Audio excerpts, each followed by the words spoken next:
best friend. Sabi mo, malalaman ko na yung sagot. Pag nakaharap ko na si Gaspar ngayon, makaharap ko na siya. Kinakabahan ako eh. Kailangan ko ng gabay mo.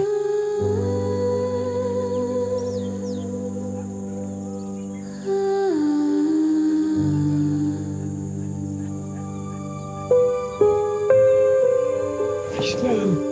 Iman. Kailangan kita makausap.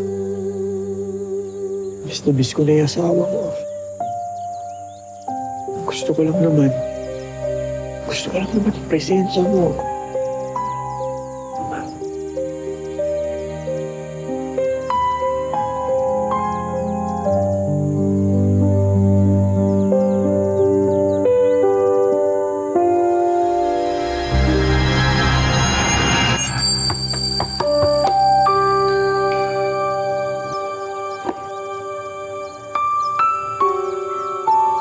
Akala ko mayroong papakita eh.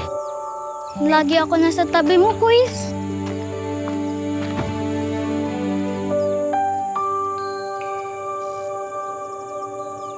Salamat ah. Best friend, Kuis. Parang mabigat din nadala mo ngayon.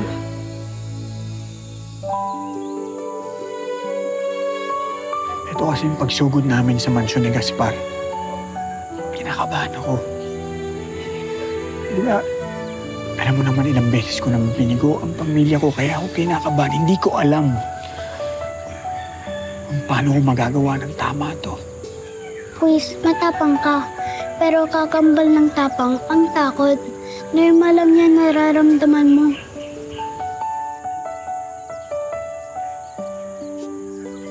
Basta huwag mo akong iiwan sa laban, ha? Alam ko, takot ako. Pero mas may tiwala ako sa'yo. Kay Tatay sa langit. Na hindi niyo ako pababayaan. Kaya ng lagi niyo sinasabi sa akin. Naks naman, Kuis. Kaka-proud ka. Masaya ako marinig yan sa'yo. Kasi nakikita ko, malaki na din talaga ang pinagbago mo. Paano? Dati, dinadaigma mo lang ako eh. Tapos, tigas pa ng ulo mo. Hindi ka nakikinig sa instructions ko.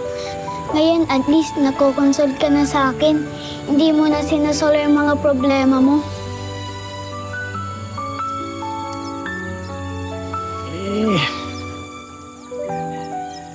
Paano naman kasi? Sino ka ba makausap ko? Wala na yan ako. Layo rin si Ruth sa akin. Nandito ako, Kuis. Dadamayan kita palagi. Tsaka may mga kaibigan ka pa rin naman. Madaming taon nandyan para sa'yo.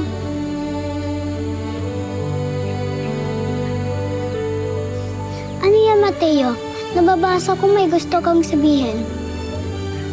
Nakikiusap lang ako na sana iligtas mo si Ruth sa kapahamakan. Sobrang dami niya ng problema eh. Madaming pinagdaanan si Ruth, Mateo. Pero hindi ibig sabihin, hindi niya kakayanin. Katulad mo, hindi ko siya papabayaan.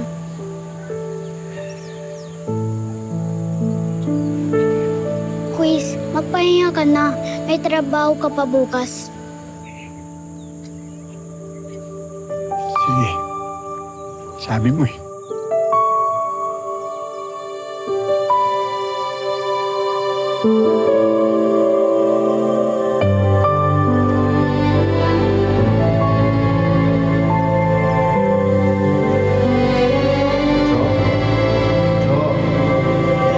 Jo.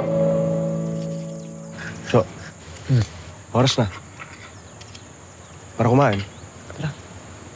Kainlip ako? Tara, kumain na tayo. Si Eman. Sino nga Oy, oy, oy! Kayong dalawa, tara na. Kain na tayo. Lalamig na yung pagkain. Tara na.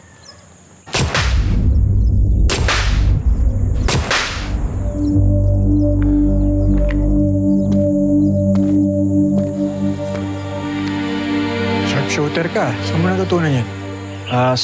Sa umampon sa akin, si Tatay Solomon. Pinag-combat training niya kasi ako eh. Hayaan mo, tuturuan kita.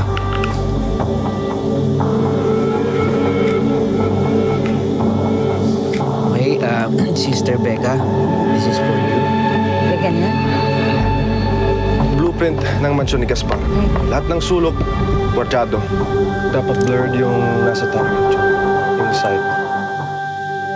Check sound tayo, check sound, okay? Sound check. Pinaka-safest natin entrance ay ang kitchen.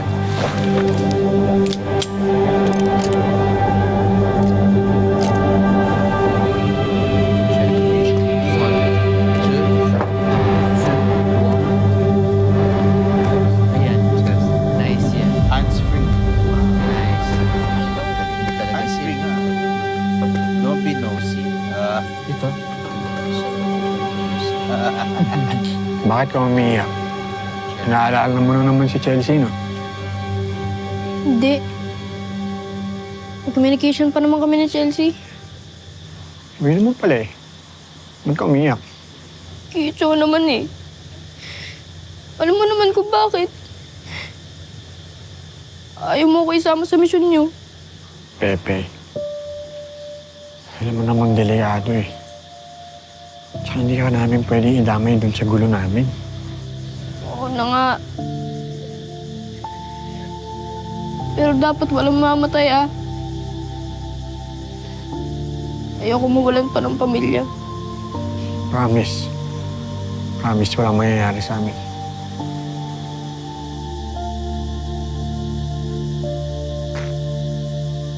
Promise yan ah. Kung hindi araw-araw ko tayo dadalawin sa puntod mo, kukulitin kita hanggang sa bumangon ka.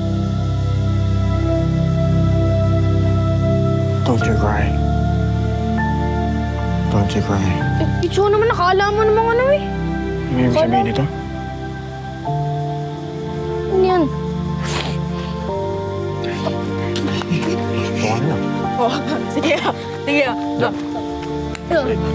Upset. Upset.